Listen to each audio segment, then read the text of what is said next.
Il fut un temps où sa voix résonnait à travers la France, un temps où chaque radio diffusait la même mélodie inoubliable.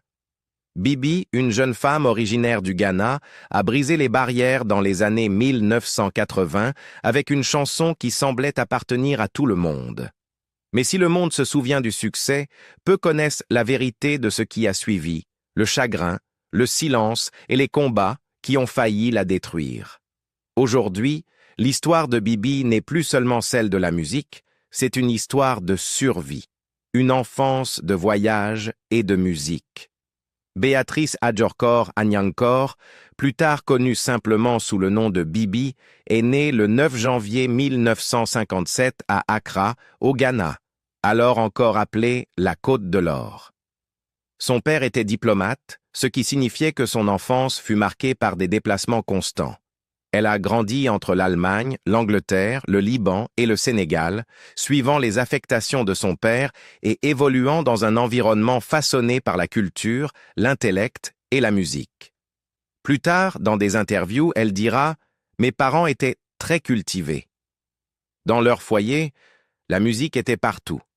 Les classiques de Beethoven, Mozart et Schubert se mêlaient au jazz de John Coltrane et de Louis Armstrong.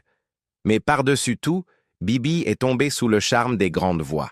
Nina Simone, Ella Fitzgerald, Nat King Cole. Dès l'âge de 14 ans, son talent devint indéniable. Cette année-là, elle participa à un concours de chant télévisé en interprétant un standard de Nat King Cole. Sa voix, chaleureuse, puissante et étonnante pour son âge, capta immédiatement l'attention. Rapidement, elle devint une habituée des programmes télévisés africains, se produisant tout en poursuivant ses études. En 1972, à seulement 15 ans, Bibi savait qu'elle voulait faire de la musique sa voie. Elle quitta le Ghana pour Londres, déterminée à se construire une carrière. Là, elle rejoignit un orchestre et commença à se produire. Mais malgré ses efforts, le succès ne vint pas facilement. À seulement 20 ans, déjà mère d'un fils, elle retourna au Ghana. Elle chantait dans les bars d'hôtels, mais son pays traversait des troubles politiques. Le Ghana des années 1970 connut une succession de coups d'État et les couvre-feux rendaient impossible toute prestation en soirée. Elle se souviendra plus tard, le couvre-feu nous empêchait de nous produire le soir. La musique, cette passion qui la définissait, était alors prisonnière de la politique. En 1981, elle repartit, cette fois pour Lagos, au Nigeria, espérant y trouver plus de stabilité. Mais elle y trouva aussi le chaos, car le Nigeria connaissait ses propres instabilités. Pourtant, Lagos lui apporta une reconnaissance importante. Elle devint la protégée de Fela Kuti, le musicien et activiste nigérian emblématique. En chantant dans les clubs de Lagos, elle attira l'attention et le respect. De là, elle poursuivit sa route vers Abidjan, en Côte d'Ivoire, où de nouvelles opportunités musicales s'ouvrirent à elle. À chaque étape, Bibi accumula de l'expérience, de la confiance et de la résilience. Mais le tournant décisif arriva lorsqu'elle débarqua à Paris au milieu des années 1980. La France n'était pas seulement un nouveau pays pour elle, c'était l'endroit où le destin l'attendait, là où le monde allait bientôt apprendre à connaître son nom. L'ascension fulgurante de Tout doucement. Lorsque Bibi arriva à Paris au milieu des années 1980, elle portait avec elle des années d'expérience, des cicatrices liées à l'instabilité et une foi inébranlable en la musique. C'est là que sa vie personnelle et professionnelle allait changer à jamais. À Abidjan, elle avait rencontré Guy Gluck, un cadre de Warner Music France. Au début, elle résista à ses invitations insistantes, mais finit par tomber profondément amoureuse. En 1984, le couple s'installa ensemble à Paris, capitale de la chanson française, et l'une des scènes musicales les plus vibrantes d'Europe. Grâce à Guy, Bibi fut présentée à Jean-Paul Dréau, un compositeur respecté déjà connu pour avoir écrit Coup de soleil pour Richard Coxiante et pour ses collaborations avec Michel Polnareff. Dréau avait dans ses tiroirs une chanson dont il ne savait que faire, une ballade douce intitulée « Tout doucement », aussi appelée tout simplement. Lorsque Bibi l'enregistra, tout sembla s'emboîter. 2 prises suffirent en studio pour que sa voix transforme le morceau en quelque chose d'inoubliable. La sortie du single en 1985 fut rien de moins qu'un phénomène. Les stations de radio l'adoptèrent instantanément. « Nous vendions 20 045 tours par jour », se souvient Bibi. En quelques mois, le single s'écoula à plus d'1 million d'exemplaires. Il devint un disque d'or et l'une des chansons les plus mémorables des années 1980 en France. Pour Bibi, une jeune femme ghanéenne perçant sur le marché musical français, c'était un accomplissement extraordinaire. Elle devint la première artiste ghanéenne à vendre plus d'1 million de disques dans le monde et la première à bénéficier d'une telle reconnaissance internationale. Sa voix franchit les frontières. Elle enregistra la chanson en anglais sous le titre « Breaking My Heart » et elle fut reprise en italien par la légendaire Dalida, qui la renomma « Semplicemente Così ». Soudain, Bibi n'était plus seulement une étoile montante en France, elle devenait une artiste mondiale. Pendant un temps, il sembla que sa carrière pouvait atteindre les mêmes sommets que ceux qui l'avaient inspirée dans son enfance. Cette reconnaissance attira même l'attention de Chris Blackwell, le patron d'Island Records, l'homme qui avait fait passer Bob Marley des faubourgs de Kingston à la scène mondiale. Il voyait en Bibi le potentiel d'une carrière internationale qui pourrait s'étendre bien au-delà de la France. C'était le genre d'opportunité dont rêvent les artistes, une chance de conquérir le monde, de fouler les plus grandes scènes. Mais derrière les paillettes du succès, les ombres commençaient déjà à se former. Le mariage de Bibi avec Guy Gluck, qui avait débuté dans la passion, se transformait en piège. Il travaillait chez Warner Music France, au cœur de sa vie professionnelle, mais il commença aussi à boire excessivement. Sa jalousie et son insécurité assombrissaient la carrière naissante de Bibi. Elle se rappela plus tard que son alcoolisme avait détruit non seulement sa propre vie, mais aussi pratiquement la mienne. Elle devint de plus en plus réservée à mesure qu'il devenait plus agressif. Au moment même où son étoile brillait le plus, elle menait déjà des batailles privées qui menaçaient d'anéantir tout ce qu'elle avait accompli. Pourtant, à la fin des années 1980, Bibi persista. Elle suivit tout doucement avec de nouvelles chansons, dont « Je veux pas le savoir » en 1989, qui fut diffusée à la radio.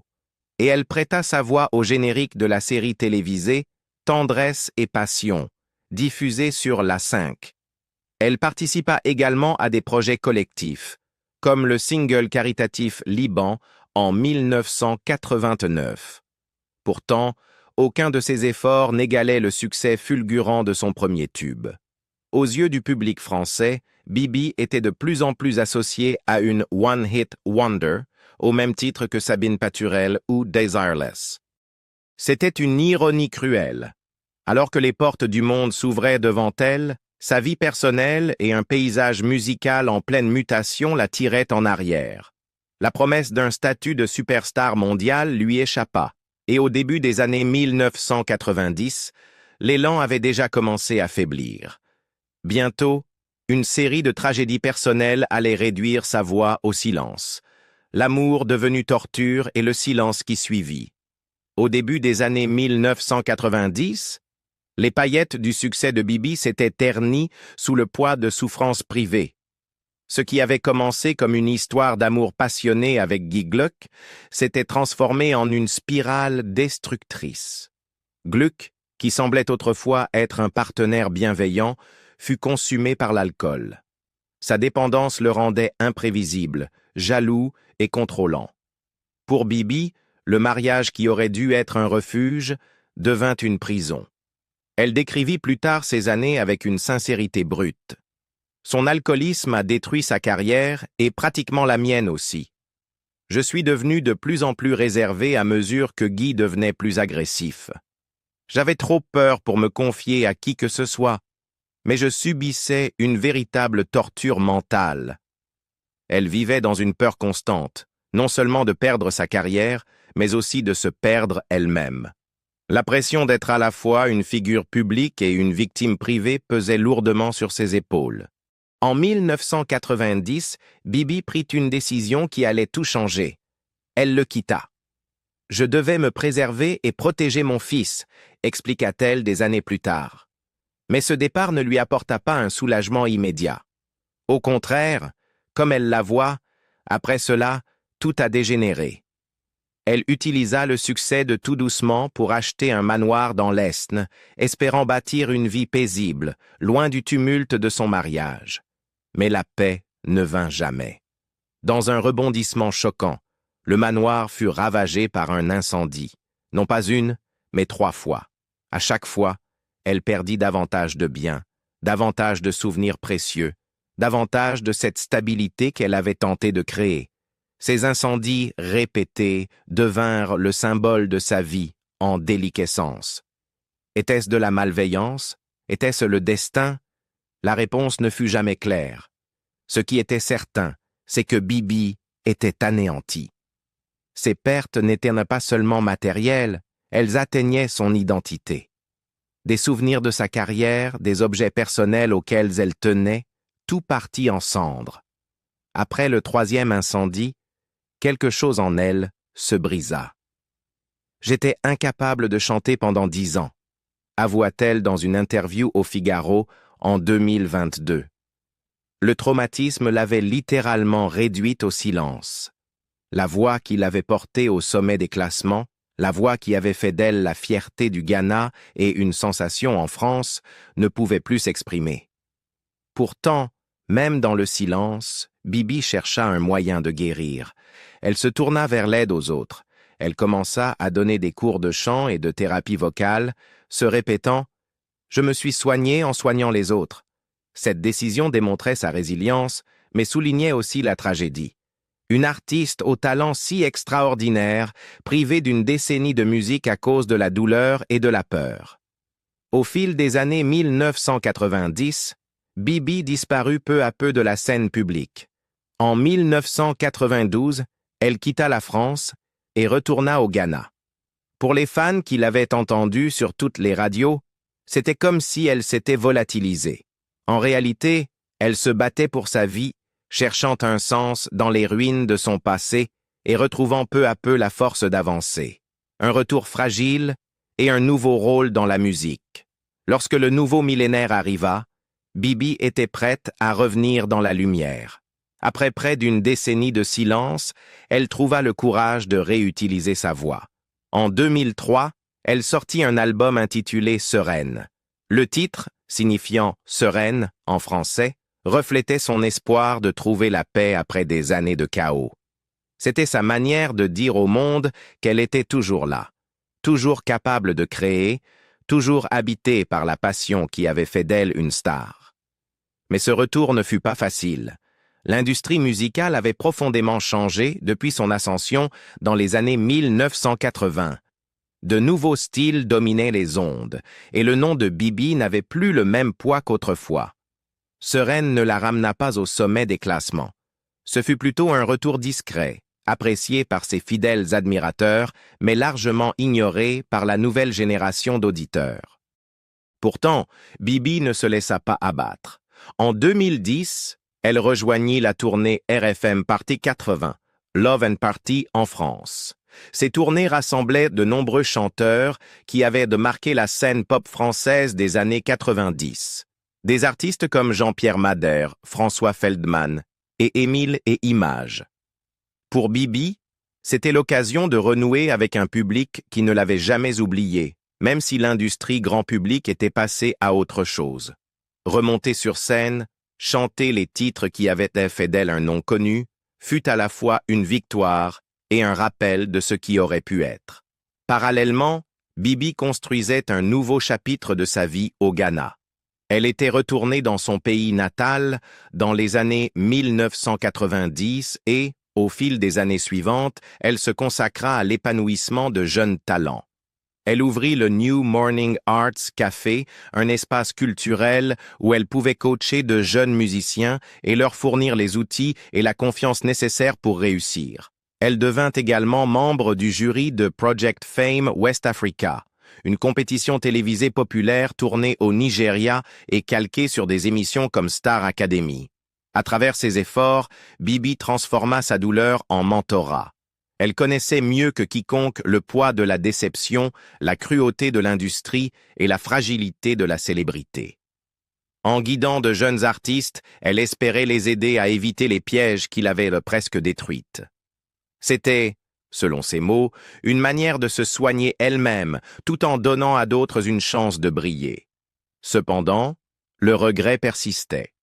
Dans ses interviews, elle parlait souvent avec franchise du sentiment que sa carrière n'avait pas atteint son plein potentiel.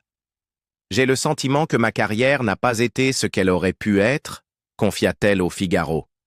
Mais elle ajoutait aussi qu'il y avait une consolation, à savoir qu'elle avait inspiré d'autres. Des musiciens africains légendaires comme Salif Keïta et Angélique Kidjo lui avaient personnellement dit qu'elle leur avait ouvert des portes, preuve que son influence allait bien au-delà de sa propre discographie. Bibi rêvait un jour de présenter un spectacle qui lui appartiendrait entièrement, une performance destinée à rappeler au monde son art. Que ce rêve se réalise ou non restait incertain. Mais une chose était claire, elle avait choisi de ne pas laisser la tragédie définir sa vie.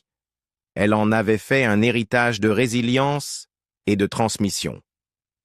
Faux pas, rumeurs et le poids du temps. Au début des années 2010, la vie et la carrière de Bibi devinrent un mélange de nostalgie, de résilience et de rumeurs indésirables. Elle continuait à apparaître occasionnellement sur les circuits de tournée en France, se produisant aux côtés d'autres icônes des années 90 lors des spectacles Stars 80. Pour les spectateurs venus revivre leur jeunesse, entendre sa voix était un rappel des étés d'autrefois, des radios qui diffusaient, tout doucement, en boucle, de l'innocence d'une autre époque. Pourtant, derrière ces moments de joie, Bibi portait le poids du regret. Dans des interviews, elle avoua qu'elle se demandait souvent ce qui se serait passé si sa carrière n'avait pas été interrompue par les tourments et les tragédies. Les incendies qui avaient détruit sa maison, le silence qui avait suivi et les luttes personnelles avec son ex-mari lui avaient volé des années précieuses.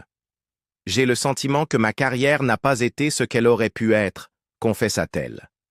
En même temps, elle exprimait sa fierté de savoir qu'elle avait ouvert des portes pour d'autres, inspirant une nouvelle génération de chanteurs africains. Pour Bibi, son héritage tenait autant au fait d'avoir tracé la voie pour des artistes comme Salif Keïta et Angélique Kidjo qu'à son propre succès. Mais en 2019, un coup inattendu arriva, non pas d'une tragédie personnelle, mais d'une désinformation. À la télévision française, lors d'un épisode de Touche pas à mon poste, TPMP, une déclaration choquante fut faite. L'un des animateurs annonça presque nonchalamment que Bibi était décédée. L'affirmation sema la confusion sur le plateau. Son collègue Mathieu Delormeau, qui croyait être un ami de Bibi, parut bouleversé. Tandis que les débats se poursuivaient, l'incertitude envahit le studio jusqu'à ce que finalement la vérification soit faite. Bibi était vivante. Il s'agissait d'une fausse annonce de décès, une rumeur cruelle jouée en direct à la télévision nationale. Pour Bibi, qui avait déjà tant enduré dans sa vie, ce fut un moment surréaliste. Entendre parler de sa propre mort alors qu'elle était encore en vie était à la fois absurde et douloureux. Elle était en réalité bien vivante et continuait à se produire, se préparant à célébrer son 65e anniversaire en janvier 2022. Mais cet incident rappelait combien elle s'était éloignée des médias grand public en France, au point que même des personnalités connues pouvaient croire qu'elle était décédée sans que personne n'en soit sûr.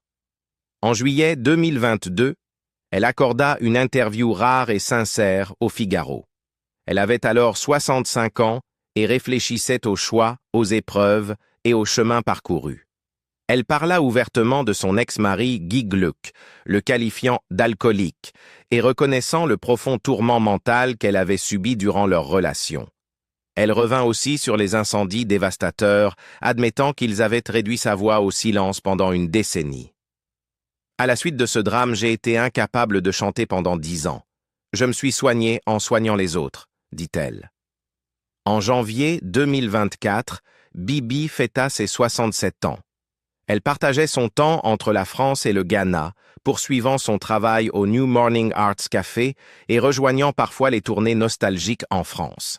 Bien que la lumière éclatante du statut de superstar ne soit jamais revenue, elle demeurait une figure durable, son histoire étant celle du talent, de la tragédie, de la survie et de la force. Sa voix ne passait peut-être plus chaque jour à la radio, mais pour ceux qui s'en souvenaient, elle résonnait encore, tout doucement. Une chanson qui avait traversé les décennies, tout comme la femme qui l'avait chantée. Le parcours de Bibi n'est pas seulement celui d'une chanteuse qui a un jour dominé les classements. C'est l'histoire d'une femme qui a affronté la trahison, la tragédie et le silence, mais qui a trouvé le courage de continuer. De son enfance au Ghana aux lumières de Paris, des cendres de son manoir aux scènes des tournées nostalgiques, elle a porté sa musique comme une flamme fragile, refusant de s'éteindre. Son héritage ne se mesurera peut-être jamais uniquement en position dans les classements ou en vente de disques, mais dans l'inspiration qu'elle a donnée à ceux qui l'ont suivie et dans la force qu'elle a démontrée en survivant quand la vie semblait déterminée à la briser. Et vous souvenez-vous encore de la première fois où vous avez entendu la voix de Bibi sur Tout doucement? Partagez votre souvenir dans les commentaires, et si vous voulez découvrir d'autres histoires méconnues derrière les artistes que vous aimez, n'oubliez pas de liker cette vidéo, de vous abonner à la chaîne et d'activer la cloche de notification pour ne rien manquer de ce qui arrive.